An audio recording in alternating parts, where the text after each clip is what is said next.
નમસ્કાર, એશિયાના સૌથી જૂના અખબાર મુંબઈ સમાચારના ડિજિટલ પ્લેટફોર્મ પર આપનું સ્વાગત છે. હું છું જીગર પંડ્યા. નજર કરીશું મુખ્ય સમાચાર. ભારત અને સ્પેન વચ્ચે આજે પેરિસ ઓલિમ્પિકમાં બ્રોન્ઝ મેડલ માટે મેચ રમાઈ હતી, જેમાં ભારતનો શાનદાર 2-1 થી વિજય થયો છે.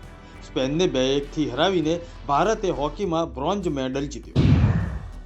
ભારતીય રેલવેના મિશન રફતારને ઝડપથી આગળ વધારવાનું કામ શરૂ થઈ ચૂક્યું છે, જેને લઈને પશ્ચિમ રેલવે લાઇન પર મુંબઈ અને અમદાવાદ વચ્ચે 9મી ઓગસ્ટે 130 કિલોમીટર પ્રતિ કલાકની ઝડપે પ્રથમ ટ્રાયલ થશે.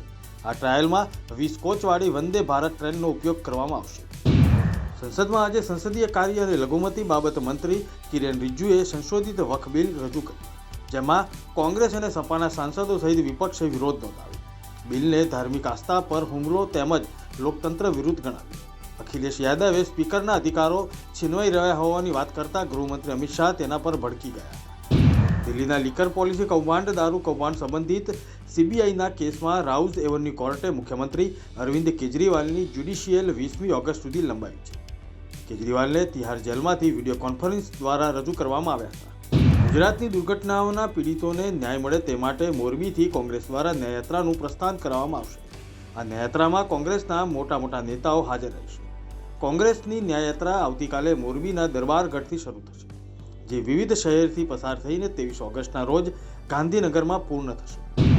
હવામાન વિભાગની આગાહી પ્રમાણે આગામી 7 દિવસ ગુજરાતના તમામ જિલ્લામાં હળવાથી સામાન્ય વરસાદ પડશે. ગુજરાતમાં 1 જૂનથી અત્યાર સુધીમાં 506 મિલીમીટર વરસાદ નોંધાયો છે, જે સામાન્ય કરતાં 15% વધુ છે. કેન્દ્રીય મંત્રી નીતિન ગડકરીએ ઓલિમ્પિક ડબલ મેડલ જીતનાર મનુ ભાકર સાથે મુલાકાત કરી. તેમણે તેમના ભવિષ્યના પ્રયાસો માટે શુભેચ્છાઓ પાઠવી. અમદાવાદ મ્યુનિસિપલ કોર્પોરેશન દ્વારા તિરંગા અભિયાન માટે વિશેષ વ્યવસ્થા કરવામાં આવી છે. તમામ કોર્પોરેટરોના બજેટમાંથી ₹1 લાખની ફાળવણી કરવામાં આવી છે. વોર્ડવાઇઝ 21,000 તિરંગાનું વિતરણ કરવામાં આવશે. અમદાવાદના વિજય 4 રસ્તા ખાતે ગૃહમંત્રી હર્ષ સંઘવી દ્વારા તિરંગા વિતરણનો કાર્યક્રમ યોજવામાં આવ્યો. Police commissioner, DIG, DG, SP, DCP કક્ષાના અધિકારીઓ કાર્યક્રમમાં હાજર રહ્યા. આ પ્રસંગે અમદાવાદ કલેક્ટર તિરંગા વિતરણ કાર્યક્રમમાં પોતાના હસ્તે તિરંગા વિતરણ કર્યું. રાજકોટમાં લોકમેળામાં રાઇડ્સ માટે કલેક્ટર દ્વારા પત્રકાર પરિષદનું આયોજન કરવામાં આવ્યું. રાઇડ્સ છે એની હરાજી રાખવામાં આવેલ છે. જે સરકારશ્રીના એસઓપી છે એ નાગરિકોની સુરક્ષાને ધ્યાને લઈને બનાવવામાં આવેલા છે અને જેમાં કોઈ ફેરફાર શક્ય નથી.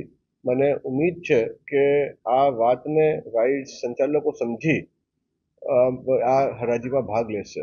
નિયમો જે આવ્યા છે એમાં બંને કેટેગરી છે. 3 મહિનાથી ઓછી એટલે હંગામી રાઇડ્સ અને કાયમી રાઇડ્સ એટલે 3 મહિનાથી વધારે, 2 પ્રકારની કેટેગરીઓનું એમાં નિયમોમાં ઉલ્લેખ છે અને જે ગાઈડલાઇન્સ સરકારશ્રી દ્વારા બનાવવામાં આવેલી છે એનું પાલન અમારે કરાવવાનું રહેશે.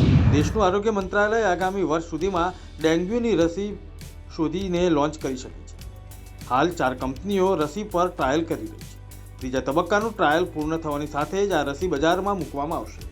આ હતા અત્યાર સુધીના મુખ્ય સમાચાર. જોતા રહો મુંબઈ સમાચારનું ડિજિટલ પ્લેટફોર્મ. નમસ્કાર.